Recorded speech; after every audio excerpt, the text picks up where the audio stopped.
2 মাস হলো বিয়ে করেছি। বিয়ের প্রথম কয়েকদিন নীলা আমাকে তার সাথে একই বিছানায় ঘুমানোর পারমিশন দিত না। তবে গত কয়েক সপ্তাহ ধরে একসাথে একই বিছানায় ঘুমানোর পারমিশন দিলেও তাকে স্পর্শ করার পারমিশন দেয়নি।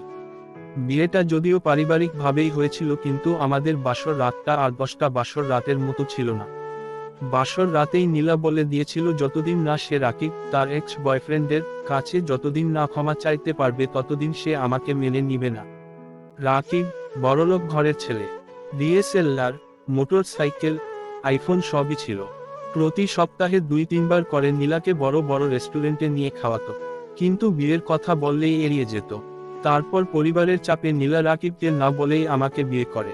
আর তাই নীলা ভাবে ও রাকিবের সাথে অন্যায় করেছে, ঘোর অন্যায়, যে অন্যায়ের কোন ক্ষমা হয় না, কখনোই না। এ কারণে নীলা সব সময় অনুশোচনায় ভোগে। আর তাই সে রাকিবের কাছে যত তাড়াতাড়ি সম্ভব ক্ষমা চাইবে।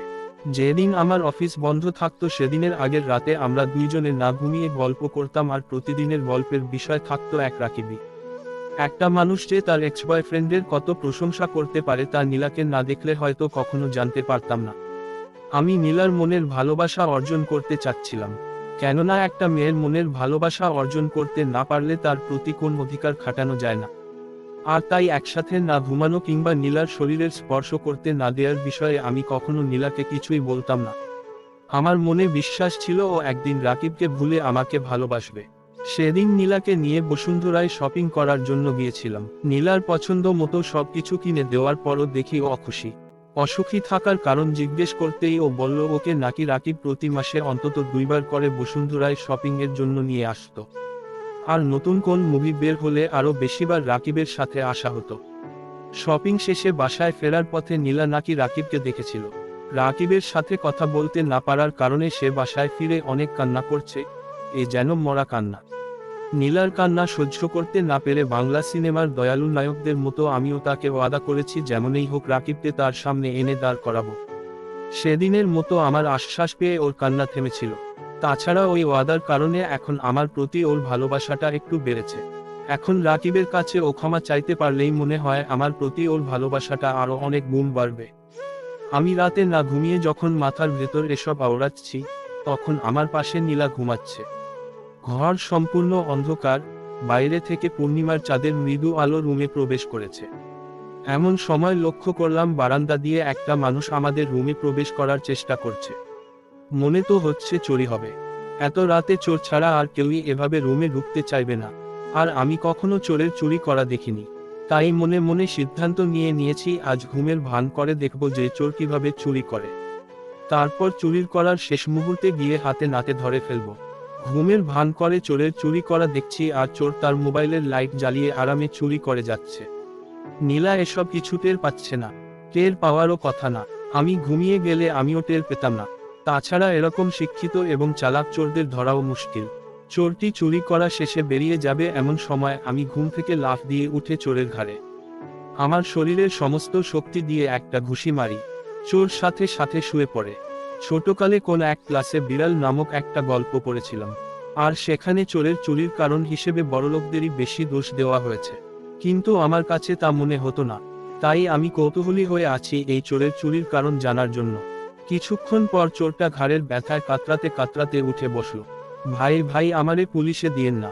আমার একটা সংসার আছে, বউ বাচ্চা আছে, আর কয়েকটা গার্লফ্রেন্ডও আছে। আমি জেলে গেলে ওগুলা না খাইয়া মরবে। সংসার আছে আবার গার্লফ্রেন্ডও আছে। চোর বেটার এই কথাটা মাথার উপর দিয়ে গেল। তাই চোরকে প্রশ্ন করলাম, তোর সংসার আছে আবার গার্লফ্রেন্ড আছে মানে কি? একটা বউ আছে আর 2 বাচ্চা, সেখানে মাসে মাসে টাকা পাঠাইতে হয়। আর এখানে কয়েকটা গার্লফ্রেন্ড বানাইছি, ওদের পেছনেও অনেক টাকা খরচ করতে হয়। তুই এমনি চুরি ছাড়া আর কি কাজ করিস? একটা ছোট খাটো জব করি, ওইটার টাকা বাড়িতে পাঠাই আর এসব চুরির টাকা দিয়া গার্লফ্রেন্ড গুলা পুষি। ওহ আচ্ছা, এখান থেকে কিছু চুরি করার দরকার নাই। আমি তোরে 2000 টাকা দিতাছি, ওইটা নিয়া যা। আর কোনোদিন এই এলাকায় আসবি না, দেখলে কিন্তু হাত পা ভেঙ্গে গুঁড়ো করে দিব। তারপর চোরটারে 2000 টাকা দিয়ে বিদায় করি। আসলে আমার মানুষের কষ্ট সহ্য হয় না, তার উপর চোরটা কতগুলা মহৎ কাজ করতেছে একসাথে। বর্তমান যুগে একটা গার্লফ্রেন্ড পুষলেই বাপের পকেট থেকে টাকা চুরি করতে হয়, আর উনি তো কয়েকটা গার্লফ্রেন্ড পুষে সাথে একটা সংসারও চালায়। ওনার চুরি করা যৌক্তিক, চোরটার জন্য খুব মায়া হলো। এত কিছু হয়ে গেল অথচ নীলার কোন খবরও নেই। ও মরা ঘুম দিয়েছে। অনেক রাত হয়েছে, নিজেকেও খুব ক্লান্ত লাগছে, তাই নীলার পাশে গিয়ে শুয়ে পড়লাম। সকালে নীলার ডাকে ঘুম ভাঙল। চোখে খুলে দেখি নীলা আমার জন্য চা নিয়ে এসেছে। বিয়ের এতদিন হয়েছে অথচ ও কোনোদিন আমার আগে ঘুম থেকে উঠেনি, কিন্তু আজ ও আমার জন্য সকাল সকাল চা নিয়ে এসেছে। বাহ, মনে হলো স্বপ্ন দেখছি।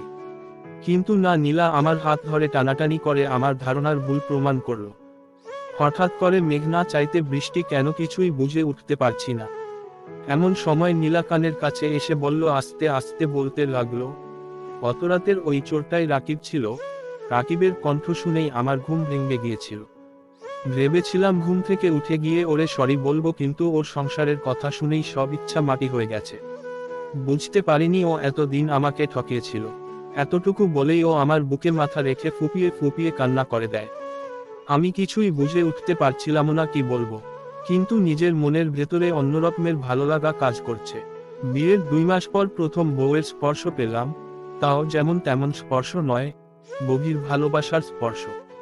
এই কারণে ওই চোরটা সরি চোর না, নীলার এক্স বয়ফ্রেন্ড রাকিব একটি বড় ধরনের ধন্যবাদ প্রাপ্য।